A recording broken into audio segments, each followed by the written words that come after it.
Hello, you wonderful people, and welcome to another episode of Super-Fanta-Fi. This being a show where I talk about TV shows of the supernatural, fantasy, and or science fictional genre. For today's episode, I'm going to talk about the latest episode of Charmed. A lot of really interesting things went down in this episode, so let's break it down. Well, first and foremost, obviously, enough time has gone by, and the Charmers has still been looking into the Whispering Evil, but rather than the 3 weeks, they're now down to a couple days now, and they're kind of still nowhere close to really finding out, you know, a way to find Whispering Evil. Don't even know where to really 100% start. Obviously, they end up doing some research later on and finding out, like, obviously this trails back to, like, an African myth about something known as the Whispering Evil, that obviously it's not like just a regular monster, it's more like a parasite looking for a host. And it's like, right, because they were under the impression like the Whispering Evil was a disease and not just like actually a creature that creates this infection, infects people. I'm gonna be jumping around, but like, I appreciate the way they were like, okay, who could it be? Who is it? Type of situation. I immediately was like, it's suspicious that Jordan just happens to show up now. But then when they give him the truth serum later on, I'm like, oh, I guess it's not Jordan. I was like, okay. I was like, oh. I thought that would have been interesting if it was Jordan. I was like, oh. But like I said, his timing was just too perfect. Like, because also it's like him getting attacked seems so suspicious, because it's like, right, Swan and the other two were in that position of like, oh, they're in that almost like borderline catatonic state, but he was just knocked out. I mean, to be fair, we saw that they just knocked out Harry as well. But part of me is wondering, like, is that, but I guess that should have been the key sign too, because it seems like maybe, well, because I was about to say, they can definitely, magical people can be infected too, because obviously Macy gets infected, you know, at some point in the future. I mean, obviously Maggie gets infected. So, but I was like, why? I guess because they're not at their, as it gets said later on, they're not at their full potential. So they ended up attacking, knocking Harry out, because they didn't have the capability to fully infect him, I guess, at that point in time. But it's just like, especially when Jordan was like throwing Antonio under the bus, and I guess that should have been a clear sign earlier on too, when it's like, oh, I saw Antonio do something suspicious, but then like Maggie's dumping a whole bunch of truth serum on Antonio, and it's like, nah, it wasn't. He's like, I wasn't trying to break anything, I was there to see you. And he kind of opens up about his feelings, like, yeah, obviously there's chemistry between you and me, but obviously it's like Jordan kind of gave me this look like, hey, don't step in my territory. Now that probably adds more context to that. I mean, that might have been him reading too much into it, or it could have just been legitimately like, like, get out of here, dude, I'm doing my thing. As in, not Jordan, but the Whispering Evil. It does present an interesting complication that Jordan is the Whispering Evil. The fact is that he, obviously Maggie has to deal with the fact is that she has feelings for him. And the sad thing is she hasn't even had an opportunity to try and tell. Well, she's tried, but things just haven't allowed her to have the opportunity to tell him how she feels. And now it's like, even at the end, she's like, right, we got to stop Jordan no matter what it takes. Even if it means vanquishing him, it's just like, it seems like it's implying that. But it's like, yo, you know, before we even go there might be a way of saving him. But I even love the whole situation of like Maggie was giving him giving Antonio so much truth serum that it ended up making him go like full blown, like almost like too hyped up on caffeine truth, you know, binge. Or he talked about the fact is like, yeah, I walked in on my parents having sex, but none of us acknowledge it because we refuse to talk about it. Maggie was like, that's just too much. Just stop right there, eat up, and you'll be fine. But Maggie admits like the reason why she kept feeding him the truth serum is because she kept thinking he was lying, or at the very least, she didn't like what he was saying, because it's like, she's like, yeah, even if there is chemistry between us, and, but you know, we butt heads a lot, but there's a lot of chemistry between us, but I shouldn't be so, it shouldn't, when it comes to someone I like, even if there is chemistry, it shouldn't make me so frustrated, like, when it comes to someone I care about, it should be a situation of, I'm feeling safe. I think that's the irony behind it, considering, like, Jordan. Especially, but what really sold it for me on Jordan was, like, when he ran, and then he ran into Maggie, and she's like, hey, Jordan, you... He's like, oh, nothing better. And I was like, oh, okay, you're infected. I mean, you're the dude. You're the Whispering Evil just because of that. Like, you didn't tell Maggie, like, Maggie, we gotta run. There's, like, you know, you were too calm about it. I was like, and that's what sold it in my mind. how even Harry was under suspicion at one point in time. He was acting weird, which we'll get to that in a second. But I thought that was so interesting. The moment that happened, I was like, oh, so magic must not affect him, and it seems like it doesn't. Well, it seems like the reasoning for it is different, because at first I was like, maybe he just has immunity to magic, and then immediately Maggie tried to use her magic, and he was like, oh, that's cute. Like, basically, your magic can't work on a creature of my stature. Because this thing is super old. Because he talks about having been locked away in a tomb for 20,000 years. So it's like, jeez. But it seems like the reason why the truth serum didn't work on him, because it's like, oh, truth, lies, those are human constructs. I'm above that, you know? Like, the reason why he was able to lie. Makes you wonder, because that's why I was almost hoping, like, during the conversation when I thought, like, Jordan's a little suspicious. It's like, I thought, like, maybe, I thought it'd be interesting if, when Harry met up with Maggie to help out with the Antonio thing, that he'd be like, oh, help out Horatio. And she's like, who? And he's like, that's, Jordan's middle name, right? And it's like, Jordan's middle name's not Horatio. I thought that'd be kind of the thing. He'd be like, wait, what? Jordan had the truth serum. That means he lied. You know, I thought that's where that was going to go, but it didn't turn into that. I just thought it was, maybe it was just supposed to be a fun fact. Makes you wonder, was that the truth? I mean, can't take anything he said as the truth, you know? So, interesting. But his reasoning for it, too, was like, right, all the lies was meant to kind of get them chasing their own tails so that his children would have enough time to activate, fully grow. It's interesting to note, too, like, I thought that was such an interesting development, too. Like, oh, yeah, like, it's not like he's been infected ever since he came out of the tomb. I guess the thing's basically been in hibernation. It needed a full... I think Jordan leaving wasn't it. I think it was legitimate. He needed a break. I'm curious what happened in that time, because it seems like Seattle is, what's the start of it, essentially. Because I'm about to say, like, he didn't do anything in the time he was gone, though. It seems like Swan and them were, like, his first victims. So that's why I'm like, why did choose to activate now? Like, why not in the time he was gone? Maybe legitimately Jordan did come back, and maybe in that moment, that's when it finally took over, the moment he got back. Maybe being around the Charm Ones, it knew this was the perfect opportunity. Maybe it's a piece to the puzzle. Because, once again, there was missing pieces that we never found out about the future. We never found out whatever happened to Harry. We know what happened to Maggie and Macy, but we never found out what happened to Mel, Ruby, or Jordan. Now we kind of got answers. Which I think that's so interesting, considering the fact is Mel never found out where this all started too. So, which is interesting because, like, I mean, I guess that just, you know, they know what to look for now. Like, obviously it's like, that was a future where they didn't know what was happening was going to happen. That's also the thing too about, that also has to be considered too, like, when they change the future, I mean, once again, depending on the time travel rule. Well, yeah, because that future will no longer exist. But then, well, like I said, it still applies because some continuities will make it so that, yeah, that timeline still exists. Like, that apocalypse timeline will always still exist. It's just now we've gone, this timeline goes off and branches into a new direction. I feel like most things be like, oh, that future no longer exists and it's erased. Which could be kind of depressing when you actually think about it. Because, like, if that timeline gets erased, so does the baby inside of Mel. Because it's from because then the baby becomes like a paradox. But then we get into everything about the baby potentially having time magic. So that might actually protect the baby potentially from, I don't know. That could actually get super depressing. Like, Mel can end up losing the baby in both ways. Because that Mel might not get her baby back because that timeline disappears. Or maybe she shows up to get the baby and it's like, right,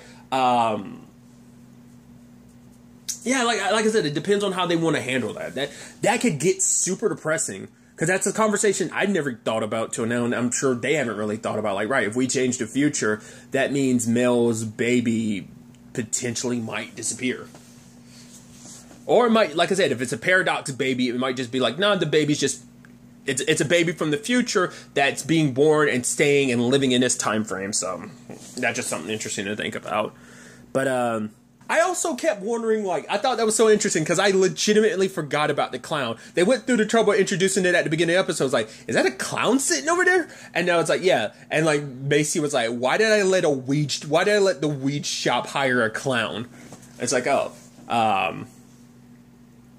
But other than that, there's the whole situation with Harry. Yeah, he was acting weird the entire episode. He's not sleeping much. But we find out the reasoning behind that is because he's starting to get more and more bits of James' life, who he was before he died and became a white lighter. So, in this particular case, obviously we know that as James, he wasn't the best person, and he was worried, like, the memories were now showing him the last bit of James' life, and it's like, right, I'm kind of scared to know how he went out. Because also for him, it's like, he doesn't like, obviously he's known for a long time now, obviously Jimmy, his dark lighter, was a lot more like his self. I mean, granted, that was like full James, and not like, because obviously, you know, people are complex. They have the light and the dark. Like, James had a little Harry and a little Jimmy as well.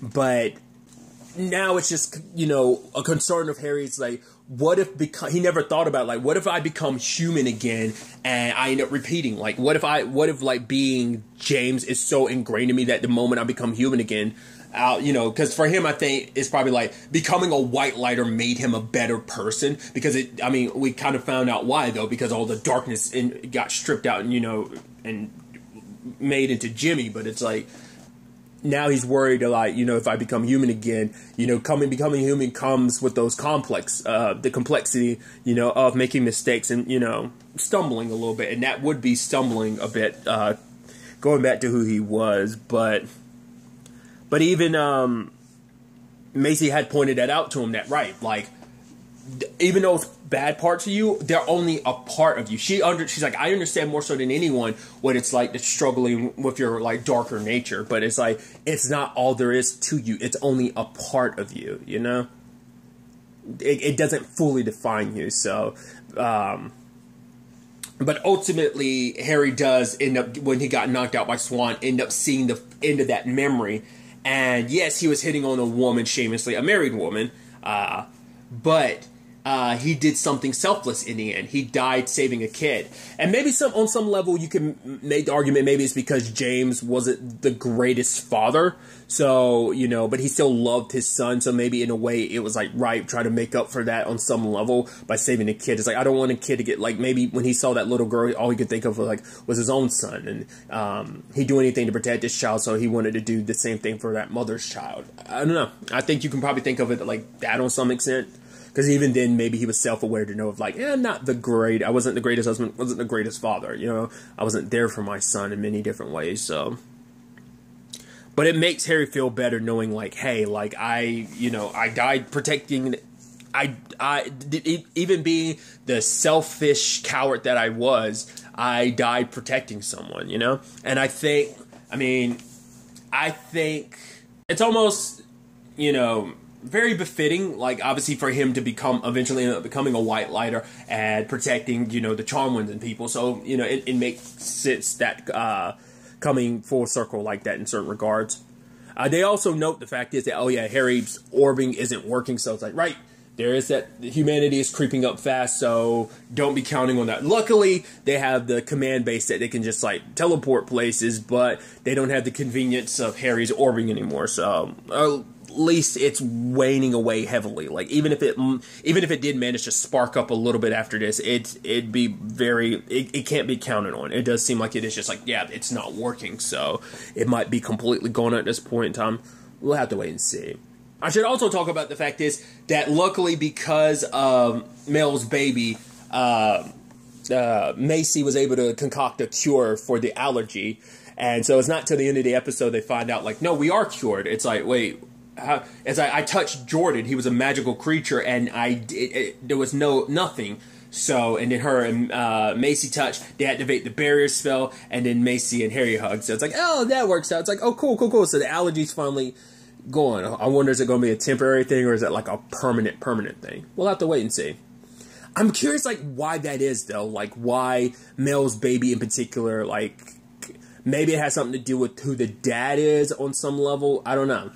Maybe that's where that, I don't know. We'll have to wait and see, like, what were the factors that, why this baby in particular has, like, the allergy in its DNA.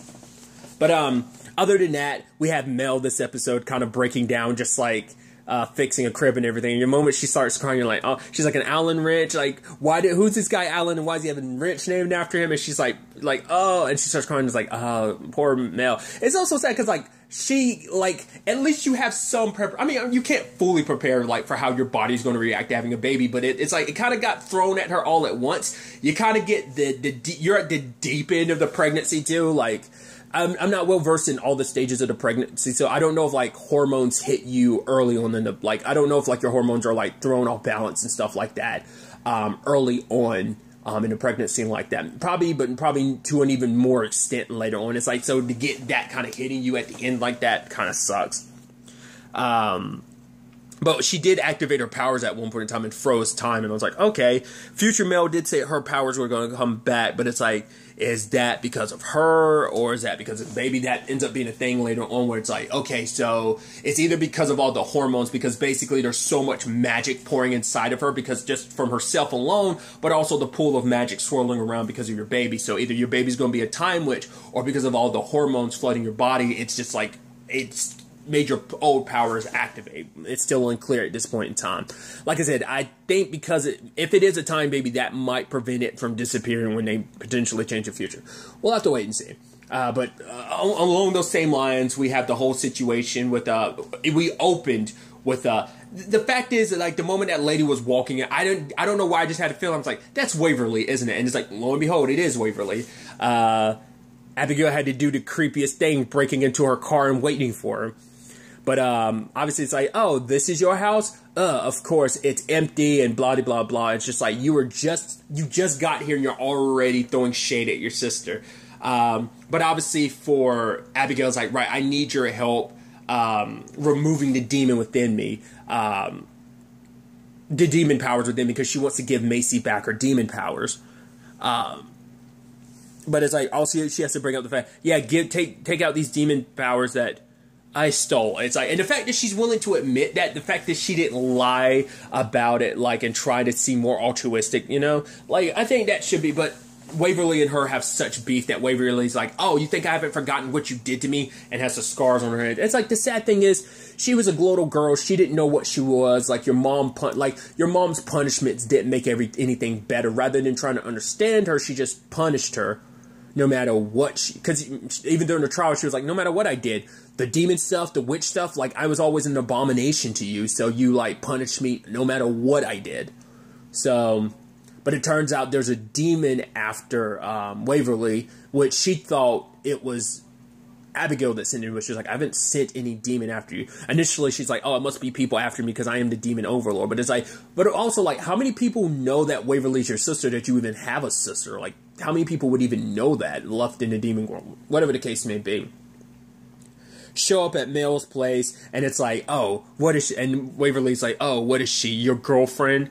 And your latest girlfriend? And she's like, I am not her girlfriend. And I love Abigail, wait, what? How? What? You never seen a woman pregnant before? Just like, huh?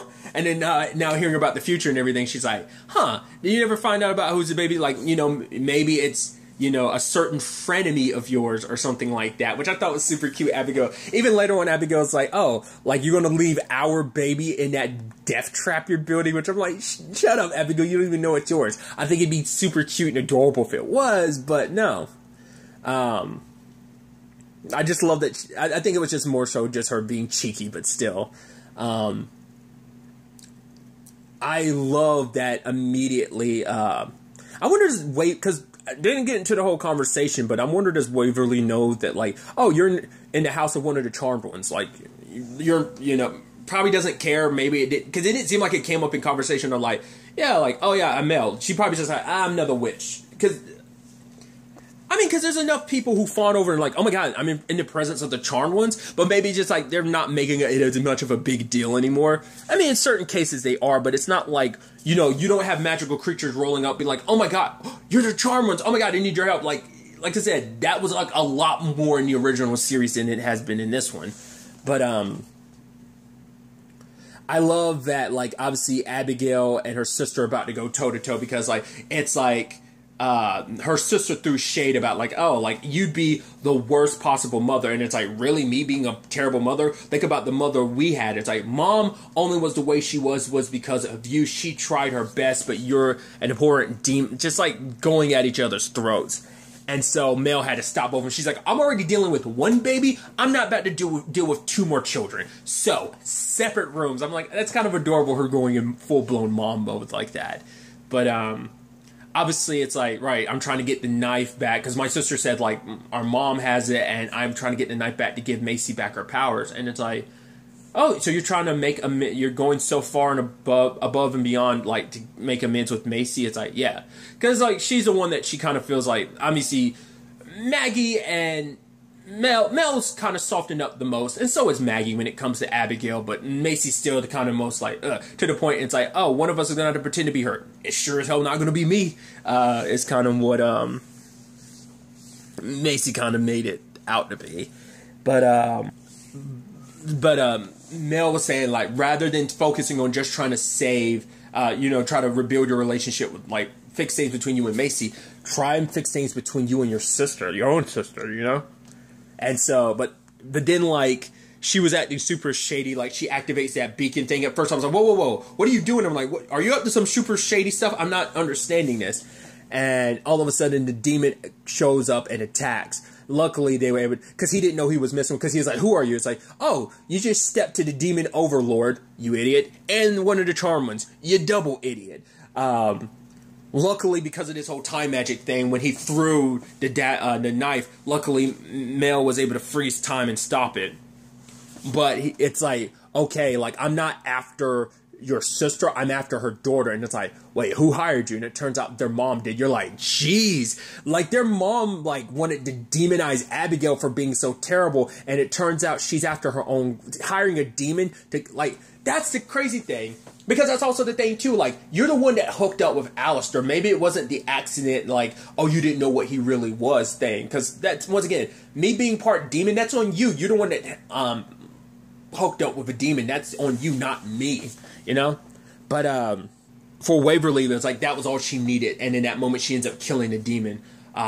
Because the moment she found out Abigail didn't send the demon, she figured it had to be, because, like, her mom, it's, like, so obsessed with staying young, and the moment, like, she found out about, my daughter's powers and everything, like, she's kind of been obsessed ever since. But the moment, like, she assumed the worst in her sister, but then finding out, oh, in actuality, it's her mom. So, and, Mel is saying, like, you guys, your narrative has been written for so long of your mom pitting the two of you against each other.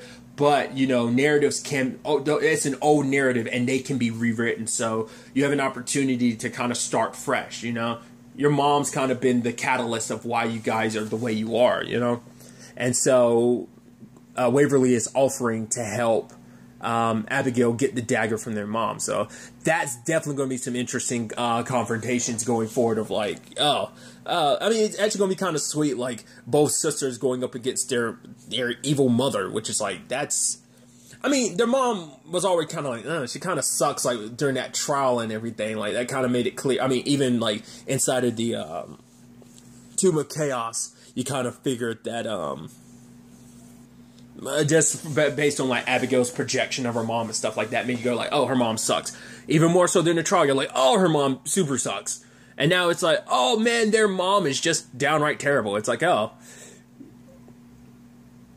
I mean, maybe that was kind of the whole point the entire time, to always pit the siblings against each other. It's just like, man, I guess it just shows just how much of it, it's all around, like, an abusive, like, sometimes, like, I think those conversations come up about, like, one child may get more of the abuse than others, but still, like, it doesn't stop her from an old, and it's like, no matter what the circumstances are, like, about Abigail being a demon, it's like, you didn't even try, you were just an abusive mother, and that, it's now, you're coming after your own granddaughter, trying to get the, her power so you can stay young forever. So a lot of interesting things. I'm curious to see where all of this ends up taking us going forward into the next episode. There's only a couple episodes left in the season. I think there's only, this was episode 15, I believe. So no, or was it 16? No, this was episode 16, yeah. So there's only 2 episodes left this season. So, I mean, I guess with that ending being what it is, it kind of sets in motion like, oh yeah, like, it's probably going to be like boom, boom, boom with like what's happening next. Because I'm sure everything's going to happen at once. Mel potentially giving birth, them trying to deal with Jordan and everything. So, I think these next 2 episodes are going to get really chaotic with just everything that's going to go down. But I'm really interested to see where ultimately all this ends up taking us going forward into the next episode. But really, that's all I want to talk about. Until the next time we meet, be happy, be safe, live life to the fullest, and enjoy it. Good day, and goodbye.